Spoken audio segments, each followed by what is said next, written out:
this is me coming clean. This is me telling you the truth about Christianity, about sin. This is me alerting you to remember the wars against your spirit within. This is me telling you that Christianity is not just being a church folk. Just like when everyone that laid addresses the floor for Jesus, the pastor in the white coat actually believed in him. So let's talk about this evil that we call sin. I had played church for many years, held my head high as a Christian among my peers, but behind closed doors I knew my fears and the evil that constantly on me bears. I knew. Each day I thought about Christ and how he would return. And I knew that Jesus and all the things that he had done by his son. But somehow I could not seem to live the pleasure of this life. Somehow I wanted to gain the world and I wanted to gain Christ. Don't get me wrong, I knew that this thing should not be. But I had been constantly led by the things that I saw and I still see. I was driven by the things to desire to do, to have, to achieve, to be. All these things engulfed me, so I had to ask myself, son, are you ready?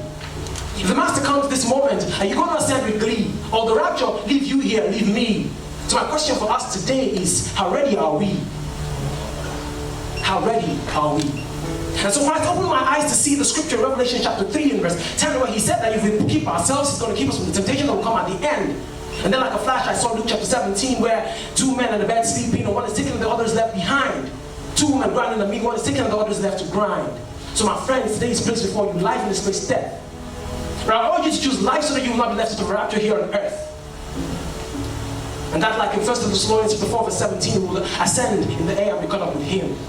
So in my brokenness, lost with tears rolling down my eyes, I was in a dilemma without a clue as to what to do. And then I remember the scripture in 1 Corinthians 15 and 52, where he said that in the twinkle of an eye, in a moment, we will be caught up with him, draped in heavenly garments.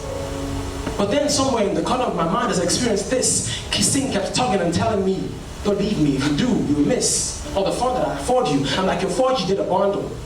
And today I know I'm looking at people whose stories here are the same or worse. Maybe your problem might even be that you've completely refused to accept Jesus, or at some time maybe you even preached on 316, but somehow you find out the Jesus that you have been preaching. Maybe you're just in church because you want God's blessings. Or maybe because you find church and social gathering that is so interesting. Maybe because you're here just because the girls here are pretty. And sometimes when you come to church, you just stay and observe that sissy. But since when did church become about what we'll gain and not God's kingdom? Since when did we begin to operate our faith based on human wisdom? Since when did we stop to witness and reach the lost? Oh, I know. Since we got busy with fame, achievements, work, too busy for the cross. So let me inform you that heaven is real and hell too. But no, I don't want you to love Jesus simply because you don't want hell to engulf you. But I want you to love him because in him you find rest. Because in him you find more pleasures than the world can ever give. Because in him you can stay above sin. Yes, you can live. I never knew a man can truly live above sin, any sin. Because sin is not your 4G data bundle. No, it cannot be, because there is no sin that Jesus Christ cannot handle. And that's the reason why he went to the cross for me and you. And so now let me sound like John D. Prepare the way for the Lord, please, because these are the end times. And I'm sure you can see the signs. And someone will ask, how will the loving Father send anyone to hell? I could have tried to explain to you, but you may not understand it well. So let me direct you to the scriptures in 2 Peter 3:9 and 1 Timothy 2:4. And the scripture showed me that Jesus Christ is the doctor, and he has promised that everybody wants to come and he will give us the cure. He's ready to cleanse us and make me pure. And so this is my story of struggle, of church, and of pretense. These are critical times, my friend, we approach the end. And it's a race no more tumultuous and fierce when you approach the finish line. Jesus Christ is coming soon. It's not a cliche, and we're not just marking time. And so if you're not ready for the rapture, I want you to say this prayer with me as I do. Lord Jesus, I accept you, I submit to you. Help me and keep me from everything unclean. Cleanse me, make me new, make me clean.